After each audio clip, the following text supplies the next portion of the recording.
अगर आपके पास जो एसी है ऑटोमेटिकली बंद हो जा रहा है कुछ टाइम के बाद, तो इस वीडियो को अंत तक देखना। यहाँ पर कुछ टिप्स को मैं आपके साथ शेयर करने वाला हूँ, जिसके साथ अगर एसी बंद हो जा रहा है ऑटोमेटिकली, तो इस टिप्स को फॉलो करके आप डेफिनेटली इस इशू को जो है फिक्स कर सकते हो। सबसे पहले वीडियो अगर पसंद है तो लाइक कर देना, शेयर भी कर सकते हो, एंड चैनल को सब्सक्राइब करके घंटी वाला आइकन को दबा के ऑल सेलेक्ट करके इंस्टाग्राम में फॉलो कर सकते हो। एंड डिस्क्रिप्शन बॉक्स में बेस वाली लिंक प्रोवाइड कर दूंगा, वहां पर जाके जरूर से चेकआउट करके देखना। तो अगर आपके पास जो एसी है ऑटोमेटिकली बंद हो जा रहा है, तो शायद यहाँ पर जो रेफ्रिजरेंट लेवल है काफ़ी कम है। लो रेफ्रिजरेंट लेवल होने के कारण अगर गैस का लेवल कम रहेगा, उसकी वजह से जो है AC bar bar on off हो रहा है। तो अगर जो एसी है ऑटोमेटिकली कुछ टाइम के बाद ऑफ हो जा रहा है, उसके बाद फिर से ऑन हो रहा है और ऑटोमेटिकली कुछ टाइम के बाद बंद हो जा रहा है, तो समझ लेना उसमें जो है रेफ्रिजरेंट लेवल अगर कम होता है, उसकी वजह से जो है एसी ओवरहीट ना हो जाए, उसकी वजह से जो है एसी को बंद कर दे रहा है। तो सिंपली यहाँ पर अगर एसी में रेफ्रिजरेंट लेवल कम होता है तो एसी जो है कूलिंग नहीं कर पाएगा, कंप्रेसर में ज़्यादा लोड पड़ता है, उसकी वजह से जो है एसी ओवरहीट हो सकता है। अगर ओवरहीट ना हो, इसकी वजह से एसी जो है ऑटोमेटिकली खुद से जो है बंद हो जाता है। तो सिंपली जो रेफ्रिजरेंट है उसे फिर से जो है रिफिल करना पड़ता है, जो गैस है उसे फिर से रिफिल करना पड़ेगा, पहले जो गैस लीकेज हो रहा है उसे जो है रिपेयर करने के बाद। तो आप सिंपली जो है सर्विस सेंटर को कांटेक्ट कर सकते हो, उसके बाद जो है टेक्नीशियन आके इस प्रॉब्लम को जो है आइडेंटिफाई करके इसे फिक्स कर देगा। अगर रेफ्रिजरेंट लेवल कम होता है, उसकी वजह से जो है एसी ऑफ हो सकता है ऑटोमेटिकली। इसके अलावा अगर कंप्रेसर के साथ इशू हो, जिसकी वजह से भी जो है एसी जो है बंद हो सकता है। अगर काफ़ी लंबे टाइम तक आप जो है एसी को यूज़ करते हो एंड बीच में एसी को बंद नहीं करते हो, तो कंप्रेसर में जो है काफ़ी हद तक लोड पड़ता है। तो अगर आप सही एसी सेटिंग्स में एसी को यूज़ नहीं करोगे, अगर आप टेम्परेचर को काफ़ी ज़्यादा लो कर दोगे, तो जो है एसी का जो कंप्रेसर है उसमें जो है लोड बढ़ता है, जिसकी वजह से कंप्रेसर जो है ओवरहीट हो सकता है, कंप्रेसर जो है इशू देखने को मिल सकता है। अगर कंप्रेसर अगर काम नहीं करेगा तो एसी जो है कूलिंग नहीं करेगा, तो ऑटोमेटिकली इसके वजह से भी जो है एसी बंद हो सकता है।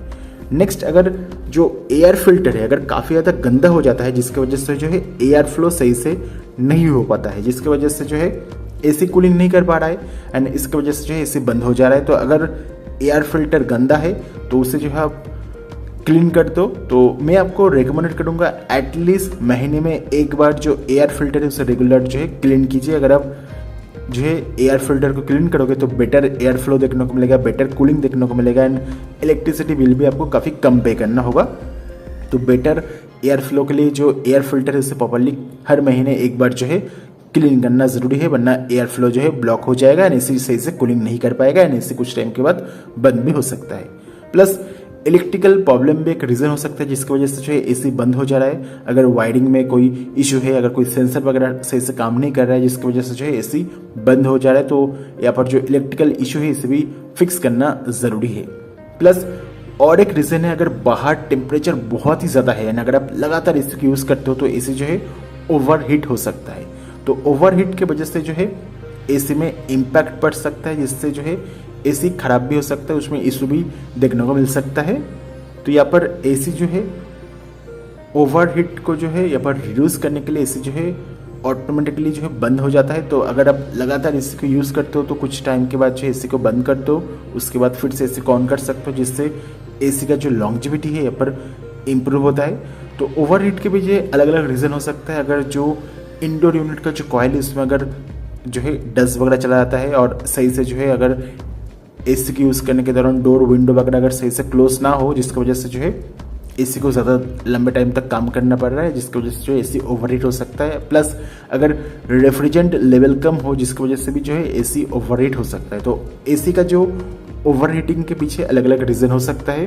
प्लस अगर आप सही सेटिंग्स में एसी को यूज़ नहीं करते हो, जिसकी वजह से भी जो है एसी बंद हो सकता है। तो अगर आप कूलिंग करना चाहते हो तो आप सिंपली एसी का जो रिमोट है उससे जो है कूलिंग मोड को सिलेक्ट करो। नेक्स्ट, जो रूम टेम्परेचर है उससे कम टेम्परेचर को आपको यहाँ पर सिलेक्ट करना होगा। देन एसी जो है यहाँ पर कूलिंग करना स्टार्ट कर देगा। यहाँ पर 18 डिग्री सेल्सियस और 16 डिग्री सेल्सियस जो है सिलेक्ट मत करना। लो टेम्परेचर में एसी को यूज़ मत करना। अगर आप लो टेम्परेचर में एसी को यूज़ करोगे तो एसी में जो है ज़्यादा लोड पड़ेगा एंड एसी जो है ओवरहीट हो सकता है, जिसकी वजह से एसी जो है बंद हो जाएगा। तो ऑलवेज जो है जो रूम टेम्परेचर है उससे कम टेम्परेचर सेलेक्ट करना, 24 से 28 तक टेम्परेचर सेलेक्ट करना। एंड अगर आप चाहो तो टाइमर वगैरह को यूज़ कर सकते हो, जिससे एसी जो है ऑटोमेटिकली बंद होगा, ऑटोमेटिकली ऑन हो जाएगा, जिससे ओवर हीटिंग का जो है इशू देखने को नहीं मिलेगा। नेक्स्ट, अगर जो इंडोर यूनिट का जो कॉइल है उसमें अगर आइस देखने को मिलता है, जिसकी वजह से जो है यहाँ पर एसी बंद हो सकता है। तो अगर सही से एयर फ्लो नहीं हो रहा है और अगर एसी में रेफ्रिजरेंट लेवल कम है, जिसकी वजह से जो है इंडोर यूनिट का जो कॉइल है वो जो है यहाँ पर आइस देखने को मिलता है, जिसकी वजह से जो है एयर फ्लो कम होता है, ब्लॉक हो जाता है, एंड जिसकी वजह से जो है एसी बंद हो जाएगा।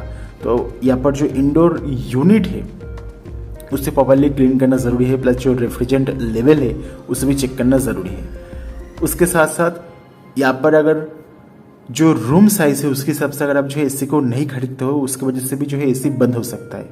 अगर यहाँ पर जो है अगर आप स्मॉल रूम साइज के हिसाब से जो है यहाँ पर ज़्यादा टॉन का एसी खरीदोगे तो एसी जो है ऑटोमेटिकली कुछ टाइम के बाद जो है बंद हो जाएगा। तो ये चीज़ भी ज़रूरी है, सही रूम के हिसाब से सही टॉन का जो एसी खरीदना काफ़ी ज़्यादा ज़रूरी है।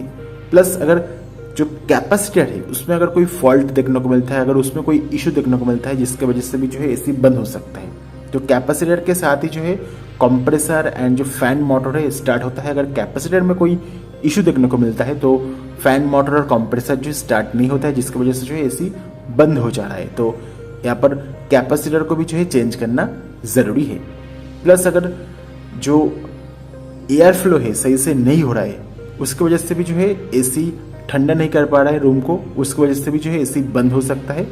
तो यहाँ पर प्रॉपर्ली एयर फ्लो करना काफ़ी ज़्यादा ज़रूरी है, वरना जो है ओवरहीट हो सकता है, जिसकी वजह से जो है एसी ऑटोमेटिकली बंद हो जाएगा। प्लस कौन से लोकेशन में आपने जो है एसी को इंस्टॉल किया है वो भी काफ़ी ज़्यादा इंपॉर्टेंट है। अगर आप ऐसे लोकेशन में एसी को इंस्टॉल करते हो जहाँ पर जो है कोई डायरेक्ट सनलाइट आता है, और यहाँ पर किचन वगैरह में अगर आप जो है एसी को इंस्टॉल करते हो जहाँ पर कोई हीट सोर्स है, उसकी वजह से भी जो है एसी जो है बंद हो सकता है। तो आपको ऐसे एरिया में एसी को इंस्टॉल करना चाहिए जिस भी वॉल में जो है डायरेक्ट सनलाइट नहीं आता है। नेक्स्ट, जहाँ पर कोई भी एलईडी लाइट फाइट नहीं है, प्लस कोई भी हीट सोर्स नहीं है, ऐसे वॉल में जो है एसी को इंस्टॉल करना सही नहीं है। एंड यहाँ पर जो ड्रेनेज पाइप के साथ जो इश्यू है उसकी वजह से भी जो एसी बंद हो सकता है। अगर ड्रेनेज पाइप जो है ब्लॉक हो जाएगा, जिसकी वजह से जो है ओवरफ्लो नहीं हो पा रहा है वाटर, एंड जिसकी वजह से जो है यहाँ पर एसी बंद हो सकता है। प्लस उसके अलावा अगर वायरिंग के साथ कोई इशू है और कैपेसिटर और इलेक्ट्रिकल जो लाइन है उसके साथ अगर कोई इशू है, जिसकी वजह से भी जो है एसी बंद हो सकता है। तो मेनली ये सभी रीज़न की वजह से जो है एसी बंद हो सकता है। मेनली अगर जो रेफ्रिजरेंट लेवल कम हो, कंप्रेसर के साथ इशू है, और अगर एयर फिल्टर गंदा होता है, और अगर ओवरहीट हो गया है और सही सेटिंग्स में अगर आप इसे यूज़ नहीं कर रहे हो, और कैपेसिटर में अगर फॉल्ट है जिसकी वजह से जो है एसी बंद हो सकता है। तो ये सभी टिप्स को जो है ध्यान में रखना होगा। बाकी वीडियो कैसा लगा ज़रूर से कमेंट करके बताना, एंड चैनल को सब्सक्राइब करके घंटी वाला आइकन को दबा के ऑल सेलेक्ट करके इंस्टाग्राम में फॉलो कर सकते हो।